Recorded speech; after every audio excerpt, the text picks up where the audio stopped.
Hello students, welcome back to this channel. In this video we will solve question number 2 of exercise 12.2 class 8 NCERT की new textbook से. And students please subscribe to this channel and share with other students and click on the bell icon so that जब भी हम कोई नई video post करें आप तक उस वीडियो का नोटिफिकेशन पहुंच जाए. फैक्टराइज, यहाँ पर भी आपने फैक्टराइज ही करना है. अब यहाँ पर आपको क्या दिया है 4p square minus 9q square. सो इसको आप किस तरह से लिख सकते हो. 4p स्क्वायर को मैं इस तरह से लिख सकती हूँ 2p का होल स्क्वायर. 2 2 ज़ा 4p स्क्वायर माइनस इसको मैं इस तरह से लिख सकती हूँ 3q होल स्क्वायर. 3 3 ज़ा 9q स्क्वायर. सो आइडेंटिटी होती है हमारे पास एक ये वाली a square minus b square is equal to a plus B into a minus B. So first question में मैंने आपको बताया था ना कि टोटल 4 आइडेंटिटीज़ हैं जिसके ऊपर इस एक्सरसाइज के क्वेश्चंस बेस्ड हैं. सो वो चारों ही आइडेंटिटीज़ आपने अच्छे से मेमोराइज करनी है. ठीक है. सो यहाँ पर ये वाली आइडेंटिटी लगेगी. अगर आपको कुछ इस तरह से दिया हो ना a square minus B square, इस तरह से कोई एक्सप्रेशन दिया हो तो उसके ये वाले दो फैक्टर्स बनते हैं a plus B into a minus B. अब यहाँ पर a रेफ़र कर रहा है 2p को एंड b रेफ़र कर रहा है 3q को. सो वैल्यूज़ पुट कर दो यहाँ पर 2p प्लस 3q मतलब a plus B. Next 2p minus 3q मतलब a minus B. So these are the two factors. Next है 63a square minus 112b square. अब देखो 63 परफेक्ट स्क्वायर नंबर नहीं है. जैसे 16 परफेक्ट स्क्वायर नंबर है ना, 4 का स्क्वायर 16. 63 परफेक्ट स्क्वायर नंबर नहीं है. अब 63 एंड 112 में से पहले हम एक कॉमन फैक्टर है इनमें, उसको हम बाहर निकाल लेंगे. 63 देखो 7 के टेबल में आता है. 7 9 ज़ा 63. सिमिलरली 112 16 के टेबल में आता है, या आप बोलो कि 7 के टेबल में आता है. 16 7 ज़ा 112. तो 7 को हम निकाल लेंगे बाहर. 7 9 ज़ा 63 साथ में a स्क्वायर माइनस 16 7 ज़ा 112. तो यहाँ पर बचा 16 साथ में b स्क्वायर. ठीक है. अब 7 को तो अलग रहने दो. 9a स्क्वायर को हम इस तरह से लिख सकते हैं 3a का होल स्क्वायर माइनस इसको हम लिख सकते हैं 4b का whole square.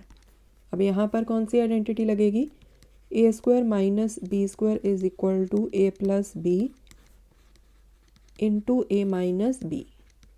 a refers 3a and b refer करता है 4b को. So 7 3a plus 4b into 3a minus 4b. So this is the answer. Next 49x square minus 36. अब देखो इनके तो सीधे सीधे स्क्वायर बन रहे हैं. दिस इज 7x का स्क्वायर. 7 7 ज़ा 49x स्क्वायर माइनस 6 का स्क्वायर. 6 6 ज़ा 36. a square minus b square is equal to a plus B into a minus B. So 7x plus 6 into 7x minus 6. So this is the answer. Next 16x raise to the power 5 minus 144x cube. अब देखो एक तो x cube common है इनमें, right. तो x cube को हम बाहर निकाल लेंगे एंड ऑल्सो 16 एंड 144 इनमें भी कुछ फैक्टर्स कॉमन होंगे, राइट. तो उनको भी हम निकाल लेंगे बाहर. 144 सीधा ही 16 के टेबल में आता है. 16 9 ज़ा 144. तो 16 कॉमन बाहर आ जाएगा. यहाँ पर क्या बचेगा x square. X cube common बाहर आ चुका है. 16 भी बाहर आ चुका है. सो यहाँ से क्या बचा एक्स स्क्वायर माइनस 16 9 ज़ा 144. तो यहाँ पर 9 आ गया. एक्स क्यूब कॉमन बाहर आ चुका है. ठीक है. सो यही बचेगा. Now 16x cube. अब इसको आप इस तरह से लिख सकते हो x का स्क्वायर माइनस 3 का square, right. So 16x cube identity लग जाएगी a square minus B square is equal to a plus B into a minus B. a refer कर रहा है x को, b रेफ़र कर रहा है 3 को. So x plus 3 into x minus 3. So this is the answer. Next यहाँ पर देखो l plus M whole square minus l minus M whole square दिया है. पहले तो इनको अलग अलग ओपन कर लो. ये कैसे ओपन होगी, A plus B whole square का यूज़ करके। इस ब्रैकेट को आप कैसे ओपन करोगे, A minus B whole square का यूज़ करके। So L square plus M square plus 2LM। इसको ब्रैकेट में रख लो, बीच में यहाँ नेगेटिव का साइन है। अब इसको ओपन कर लो, L square plus M square minus 2LM। So यहाँ पर हमने इन आइडेंटिटीज़ का यूज़ किया। ठीक है, आइडेंटिटीज़ आप लिख लेना पूरा पूरा। A square plus B square plus 2AB, A square plus B square minus 2AB। ठीक है, अब इनको ओपन कर लो, L square plus M square plus 2LM। यहाँ पर देखो ब्रैकेट के बाहर नेगेटिव का साइन है, तो अंदर वाली टर्म्स के साइन चेंज हो जाएंगे जब हम इस ब्रैकेट को ओपन करेंगे। So minus L square minus M square, minus minus plus बन जाएगा, सो प्लस 2LM। ये कैंसिल हो गए, ये भी कैंसिल हो गए। सो क्या बचा, 2 + 2 4LM। This is the answer. ये दोनों लाइक टर्म्स है ना, LM LM, सो इनको ऐड कर दिया, दिस इज़ 4LM। नेक्स्ट है 9x² y² माइनस 16। अब 9x² y² को आप इस तरह से लिख सकते हो 3xy होल स्क्वायर, 3 3 ज़ा 9 x² y² माइनस 16 को आप लिख सकते हो 4 का square. So A square minus B square is equal to A plus B into A minus B. A refer कर रहा है यहाँ पर 3xy को, बी रेफ़र कर रहा है 4 को।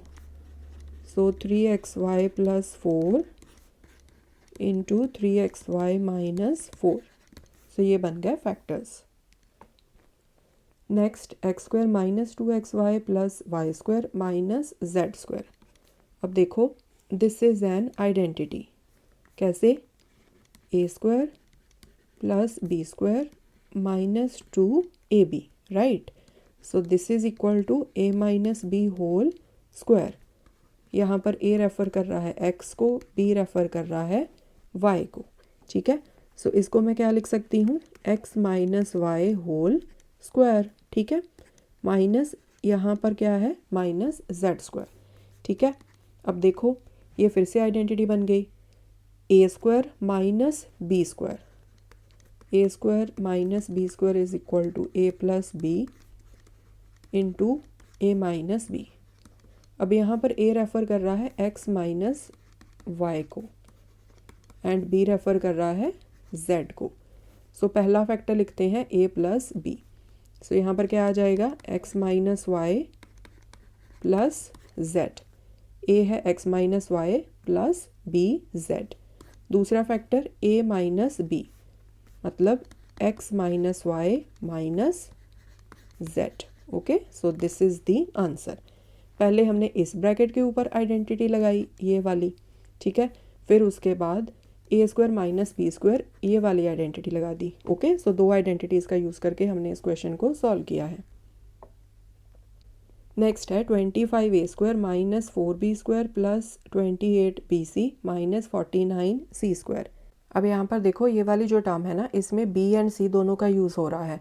अब b यहाँ पर है, c यहाँ पर है, मतलब हम इन तीन टर्म्स को अलग से कंबाइन करेंगे एंड बाद में फिर देखेंगे कि इस टर्म के साथ कोई आइडेंटिटी लगती है या नहीं। ठीक है, सो क्या करेंगे हम लोग, 25a², ओके, एंड यहाँ पर देखो, यहाँ पर जो है ना माइनस 4b², सो मतलब जो स्क्वायर वाली टर्म है वो नेगेटिव है, तो हम क्या करेंगे, नेगेटिव के साइन को कॉमन बाहर निकाल देंगे। अंदर क्या बचेगा फिर, 4b², मतलब माइनस वाली टर्म ये प्लस वाली बन जाएगी, क्योंकि माइनस जो साइन है वो हमने कॉमन बाहर निकाल लिया है। ठीक है, एंड जो प्लस वाली टर्म है वो बन जाएगी माइनस की। So minus 28bc, again minus वाली टर्म बन जाएगी प्लस की, सो प्लस 49c²। ठीक है, अब यहाँ पर देखो 25a² माइनस 4b², इसको हम इस तरह से लिख सकते हैं 2b का होल स्क्वायर। सिमिलरली इसको हम लिख सकते हैं 7c होल स्क्वायर, 7 7 ज़ा 49c²। अब बीच में हमने बनाना होता है minus 2ab, so minus 2 into 2b into 7c। ठीक है, कौन सा फॉर्मूला हम यूज़ कर रहे हैं, a minus B whole square is equal to A square plus B square minus 2ab। a refer कर रहा है 2b को एंड b रेफ़र कर रहा है 7c को। सो 25a स्क्वायर माइनस अंदर क्या बनेगा 2b minus 7c whole square. Okay, अब यहाँ पर देखो 25a स्क्वायर, इसको भी हम इस तरह से लिख सकते हैं 5a का whole square minus square bracket की हमें ज़रूरत नहीं है तो इसको रिमूव कर दो, इसको लिख लो 2b minus 7c whole square. अब देखो अगेन ये क्या बन रहा है a square minus b square. So a square minus b square this is equal to a plus b into a minus b। ठीक है, सो इसको हम किस तरह से लिख सकते हैं, a यहाँ पर रेफ़र करेगा 5a को, b रेफ़र करेगा 2b माइनस 7c को। सो पहला फैक्टर लिखते हैं a प्लस b वाला, सो 5a plus 2b minus 7c। ठीक है, दूसरा फैक्टर लिखते हैं 5a माइनस ब्रैकेट में 2b माइनस 7c। ठीक है, सो यहाँ पर देखो मैंने इसको ब्रैकेट में इसलिए रखा क्योंकि 2b माइनस 7 इस पूरे के आगे नेगेटिव का साइन है। सो 5a plus 2b minus 7c, 5a bracket remove कर दो साइन चेंज हो जाएंगे, minus 2b plus 7c। So this is the answer. Okay, so students this was question number 2। I hope ये क्वेश्चन आपको अच्छे से समझ में आया होगा। More questions we will solve in the coming videos. Thanks for watching.